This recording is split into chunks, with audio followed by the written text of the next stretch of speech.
Hi everyone, welcome to Talks at Google. My name is Dana Han-Klein, and today it's my pleasure to introduce Eisner Award-winning author Jeffrey Brown. He's here with his latest book, Darth Vader and Friends. Welcome. Thank you. So you're going to tell us a little bit about your process, right? Yeah. So apologies to these people who are apparently the dark side. This must be the light side. So a few years ago, well, I guess I won't tell the. Are you going to ask about the backstory? You can I'll start wait with to tell the backstory. You can do like the crawl right now.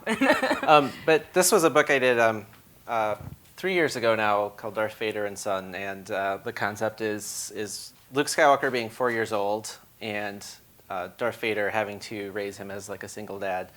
And I followed that with a book which I realized after I was on the way here, I should have included the other books. But there's a sequel, Vader's Little Princess, where of course Princess Leia needs to be the rebellious teenager. And then I found out that lots of parents were reading these books to their kids at nighttime, and they're humor gag books, which didn't seem like a proper nighttime bedtime book. So then I did a book called Goodnight Darth Vader that was more just specifically for kids. And after that, I'd kind of used up a lot of material. I try to use all like real scenes and quotes from the films, but I had this idea. I had this idea of doing a book about R2 and C3PO and how they're friends, and I had the title LOL R2D2 C3PO BFF, and then to pitch it to Lucasfilm, I came up with a few ideas. But my editor at Chronicle Books, Steve Marcus, said, are you really going to be able to sustain C3PO and R2D2 for an entire book? And I was like, oh, I don't know if I can actually. And part of the problem is that they're kind of the comic relief in the movies anyway. So it was just I was used up all the jokes that I could make that weren't already jokes in the films.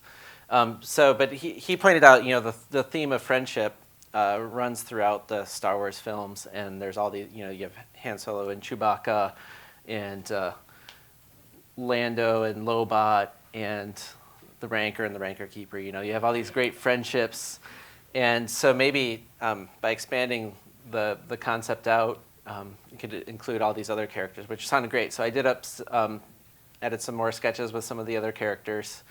And we pitched that to Lucasfilm, and there was a pause while they waited and figured out what they wanted to do with the new movie coming out later this year. But in the end, they liked it enough, and they were like, yeah, let's go ahead and do this. So one of the first things to work on was the cover, and so these are some of the cover sketches, and trying to capture the feel of the book and the theme and hit all the characters. But in the end, the sketch that they liked was actually one of the ideas I had for an interior page. And it was just Luke, Leia, and Han climbing on Vader and using the famous yippee line from episode 1. And so from there, the cover process is usually, you do a bunch of sketches, and then you get feedback, and you narrow it down to the concept you like, and then start working on more and more finished sketches. So I did 3 versions in color with kind of various combinations of characters. And they liked this one, but they liked Lando holding the Stormtrooper helmet, and they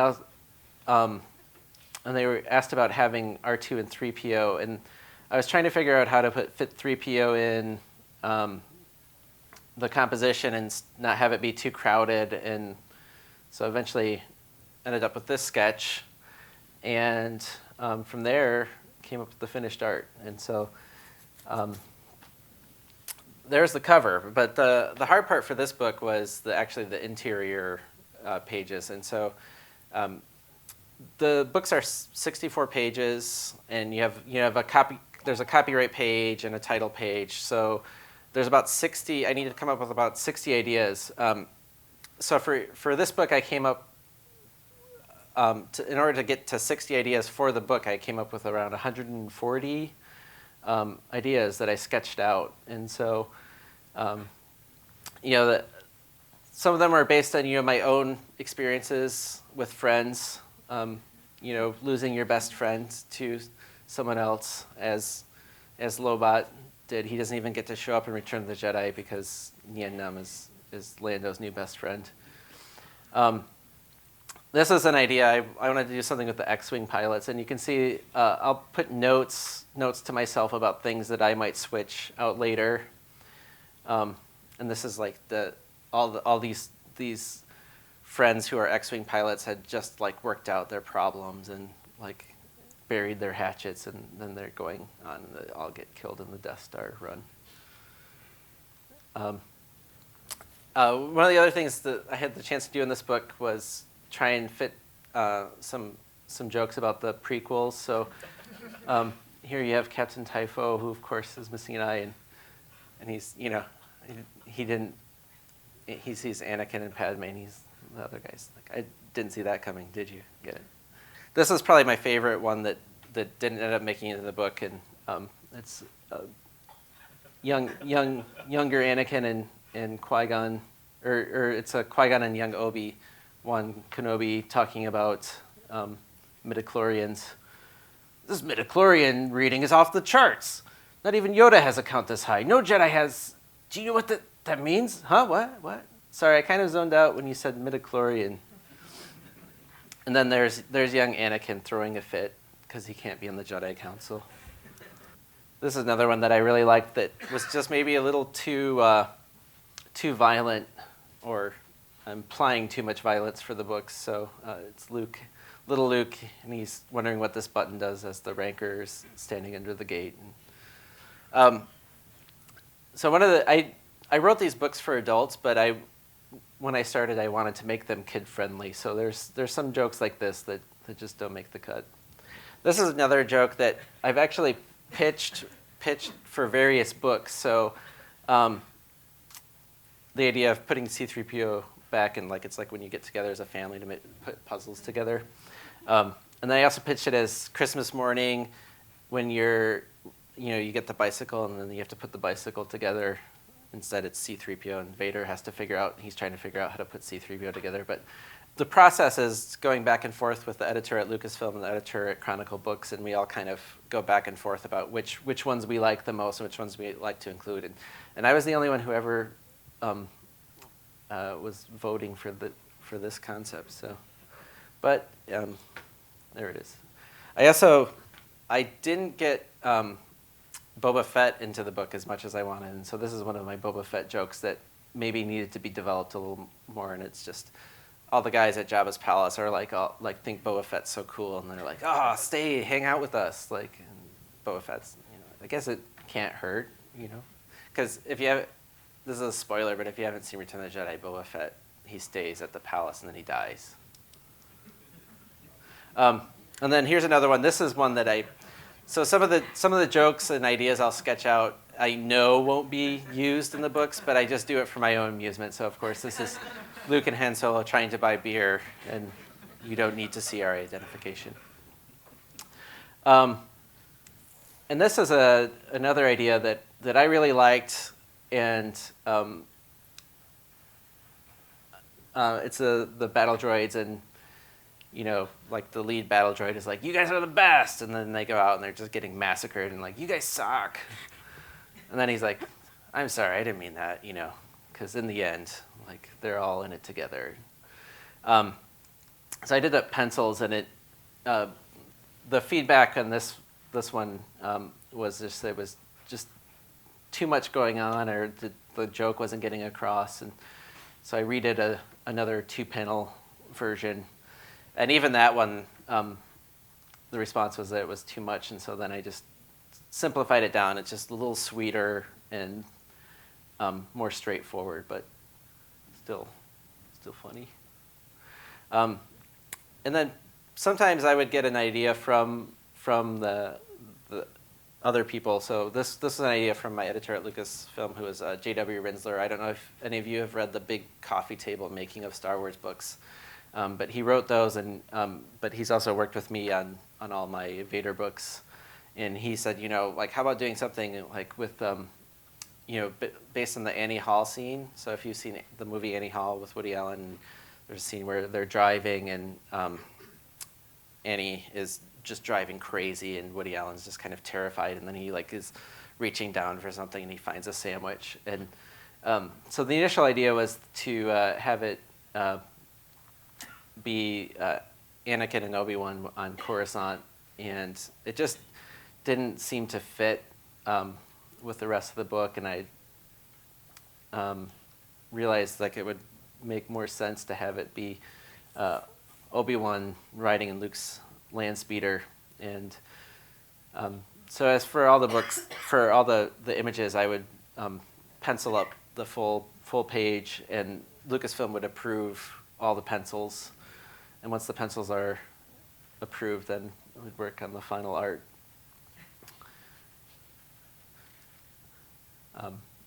One of the things that I liked being able to include in the book is just the Imperial officers, who are just, I think they don't get enough screen time to be funny.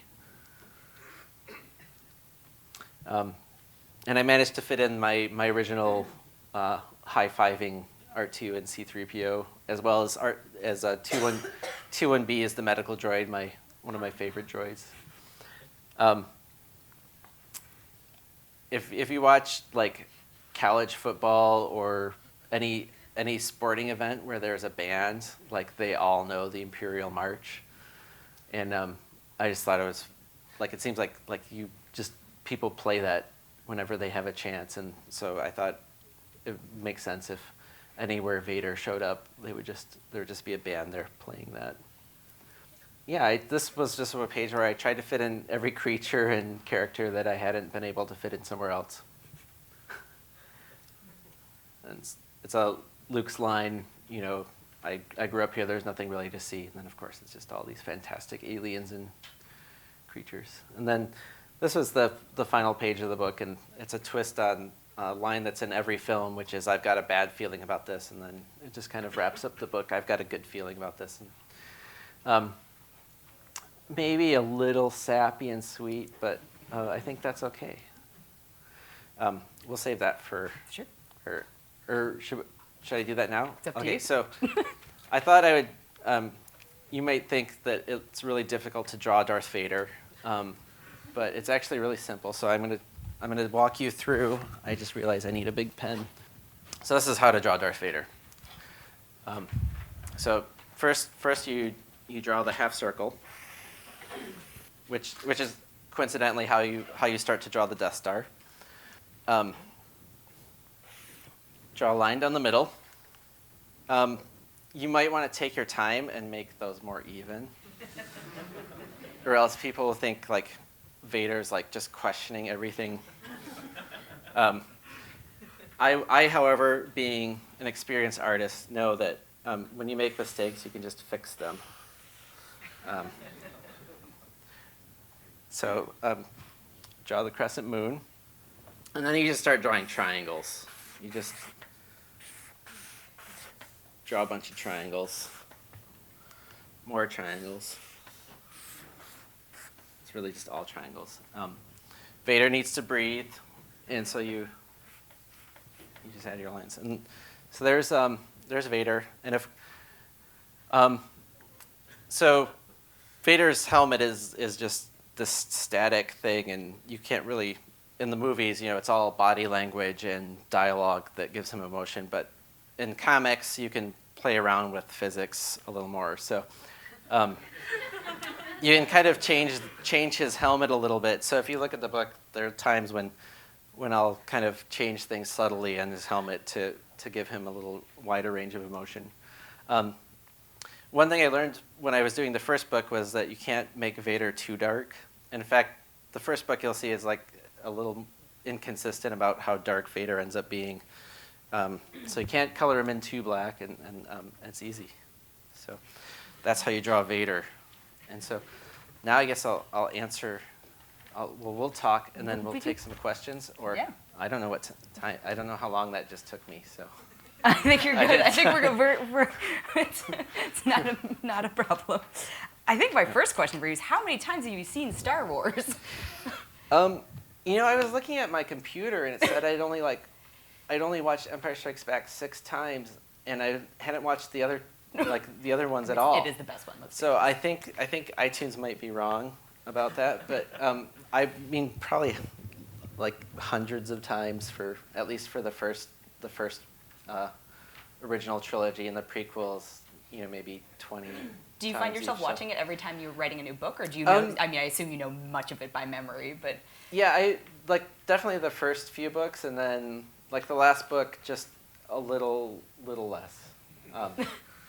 But then I'll go back, and when I'm working on the drawings, I'll use a combination of the watching the films and pausing, and then also lots of reference books and things. So that's awesome. I think the question I'm probably obligated to ask is, so this idea actually came from a scrapped Google Doodle idea. It did. Yeah, it started here. So so I had met Ryan Germick, who runs the Google Doodle team, and they had come up with an idea here about doing something with Vader for Father's Day, and their idea was how awkward an everyday father-son moment would be, if Luke came home for Thanksgiving and they were having Thanksgiving dinner with Luke and Vader, and I was a father at that point, and I had met Ryan back when I started out doing autobiographical comics, which all my autobiographical comics are all about awkward everyday moments. And I'd also done humorous science fiction parody stuff, and so he thought I'd be a good person to bring in and see if I could do something. And so my son was 4 at the time, so I basically turned Luke into a 4-year-old. I thought that would be perfect, and then just put Vader in my shoes as a parent. And then they ended up using a different concept. And I was really bummed at first, and then I realized I could take the idea and I could do more with it, and I could actually turn it into a whole book. So it actually worked out. Worked out really, better for you. Really well for me. We might have missed out on that one, but So I mean, you've mentioned your previous works are really kind of emotional. It's kind of you as being a young adult, or being in the early stage of adulthood. And now you're kind of exploring being a father, and what's the next step for you? Dying. Oh, okay, all right. No, that's the end of a trilogy. That's it. That's you. You're young, and then you fall in love, and then you have kids, and then you. No, I think as far as the autobiographical, I mean the Vader books are autobiographical in a way, because it's about parenting and being a parent. I draw on my own experiences. And I did another Star Wars series called Jedi Academy, which is middle school set in the Star Wars universe, and there's lots of things in there that are straight out of my own experiences from middle school.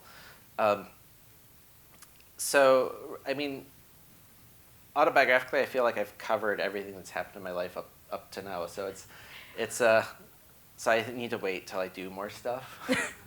So right now I'm actually working on a book about Neanderthals. Just to try and go as far opposite from science fiction Star Wars as far I can. In the past. So I wanted to do something about cavemen that was based on actual research more than the traditional media portrayals for kids, where it's Flintstones, where they're driving dinosaurs are pulling cars. Cars, or Captain Caveman. I don't know if anyone remembers Captain Caveman, but he's just this hairy guy, and he'll pull telephones out of his hair. Look forward to the revival of that. So, so who are some of your influences then? Well, I mean, geez, where to start? Well, so I assume the writing part and the illustration part have different influences. Well, they do and they don't. I mean, there's lots of cartoonists. So, I mean, there's some autobiographical cartoonists who were big influences. Julie Doucet is a Canadian artist who doesn't really do comics as much anymore, but her work was really influential. Chris Ware and Dan Clowes are guys that were big influences on me. But I feel like as an artist, you try and draw influences from everything. So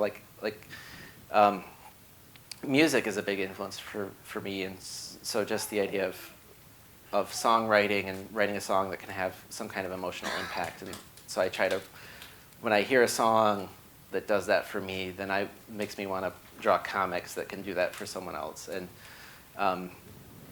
And Star Wars, I mean, Star Wars is a big influence growing up. So I grew up with the movies and the trading cards, everything. But there's a book called The Empire Strikes Back Notebook, which had a lot of the production art. And seeing that was something that I found really inspiring as a kid, and realizing like there's people doing all these drawings that before the movie gets made, and that was seemed like a lot of fun to me.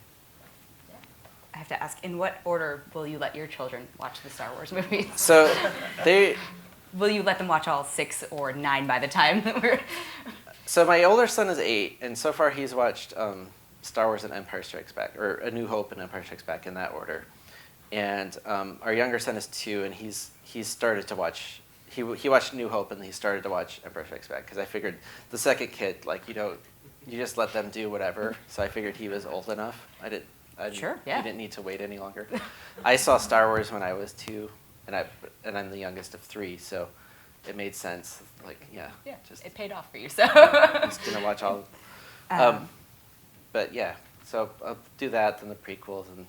Now everything is supposed to be canon, right? So does that mean that, 4-year-old Luke is actually part of the Star Wars canon officially? Like, no, I think that one. I think that still you kind of got to pass on. Yeah, I think it's. I mean, it's a weird thing. It's not. It's not parody. It's not satire exactly. And that was one of the reasons why I wanted it to be officially Lucasfilm licensed. Was I didn't want to have to make it into dark Father Lord. And then make up dialogue and everything, and just have it kind of like seem like a slightly funny, cheap knockoff, I think. And so, yeah, I don't know where it fits in.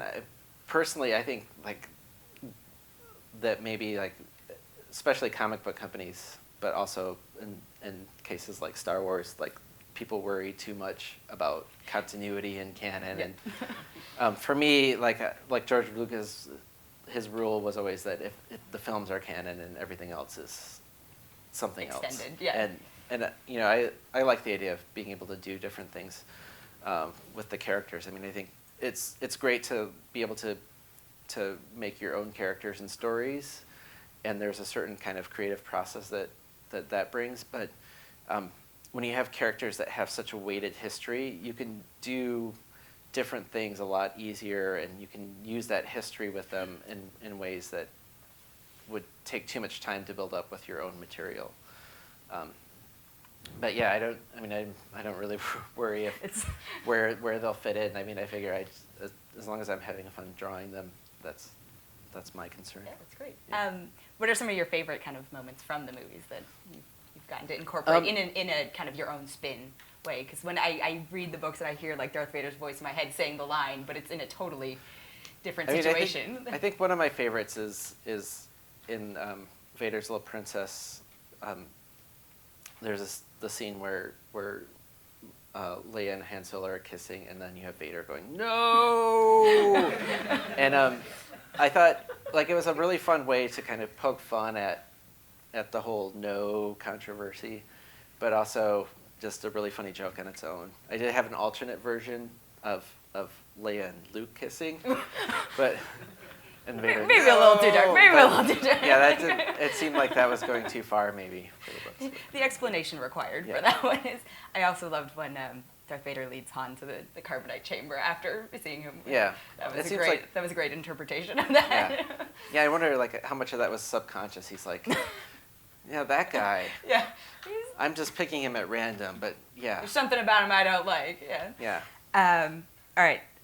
What color lightsaber would you have? Blue. Blue. I think. Yeah. Wookiees or Ewoks? Ewoks. Ewoks. Okay. What piece of Star Wars memorabilia would you love to have? Oh, I mean, I would love to have like one of the storyboard drawings by like Joe Johnston or any of that production art would be really cool to have, I think. That's go. What if you're hosting a dinner party and you can have 3 characters from the Star Wars universe there? Who do you want? This is just rapid fire nerd questions. So Yoda, Okay. just because like he's my favorite and he's funny. R2D2, because then he could bring drinks. And then Great, good answer. yeah, I don't know, a tauntaun. I could ride home randomly. Does that count as a character? Sure, or why is not? that like a yeah. creature? It'll be a character. So are there, you've mentioned you're going to work on Neanderthals, and are there any other franchises you wanted to kind of explore? You mentioned like Lord of the Rings a lot in your other works. Yeah, I mean, I grew up reading a lot of fantasy also, and was like a big Tolkien fan. That would be a lot of fun to do at some point. I wouldn't I'm not as big a Star Trek fan, but like especially like the original series and the Captain Kirk movies, I think have a lot of potential. That would be fun to do something with those. And I mean, and lately I'm just like watching Game of Thrones a lot, and I was thinking like, oh, Game of Thrones. What can I do with Game of Thrones? A lot. I'm sure there's But yeah, there's no end to the possibilities. Cool. So what are you reading right now? What am I reading right now? What did I just read? I don't know. I mean, well, I'll talk about what I'm looking forward to reading. The Haruki Murakami has his first 2 novellas are coming out in English for the first time, well, in America. And I had actually read them because a friend had copies that he got in Japan that were in English. So I'm looking forward to reading that when it comes out, because I haven't read it since. Yeah. And yeah, I mean, well, okay, so honestly, right now I'm reading this You Might Be a Zombie book that's like a collection of cracked.com humor stuff. That's what I was reading. Nothing wrong with that answer. So, it's honesty. Yeah, that's what we want here. What are some of the best books that you've discovered through like having your own kids, and have those ever influenced? I mean, obviously, Goodnight Darth Vader is kind of it. I mean, I don't know if it's so much as I've discovered. I mean, I guess I have discovered a lot, but a lot of it's rediscovering books. So my mom saves everything, so she had all my books from when I was a kid, and in a box, and so like they've just been incorporated into my kids' libraries, and so like just things like Goodnight Moon is a classic, and then just reading other Margaret Wise Brown books that I hadn't read when I was a kid, or at least I don't remember reading. There's a book called Bagel's Lucky Hat that's out of print, unfortunately, but it's actually a kid's book that was written under a pseudonym by a guy, Dave Cooper, who's a cartoonist, who was another influence of mine. And then, yeah, there's one of the big books for me growing up was a book called Small in the Saddle by Mark Allen Stamati. And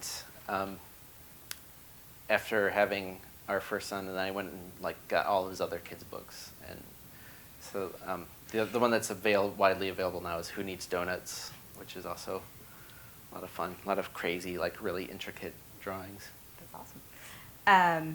Okay, if you could go back in time 15 years, what would you tell yourself? 15 years. 10 years, 15 years. What was I doing? I wouldn't tell myself anything. I probably couldn't even look at myself. Okay. I mean, like, I turned out relatively okay, but that was. No looking back for you. Those keep early. moving forward. Okay. Those early 20s. Oh.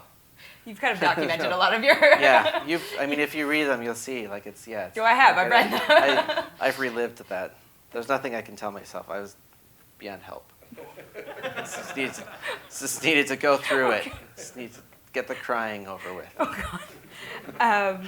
Okay, so my last question before we turn to audience questions, and you don't have to do this, but what is your either best Darth Vader or Wookiee impression? Yeah, I do a Wookiee impression for my kids, but it's not something I would pull out here.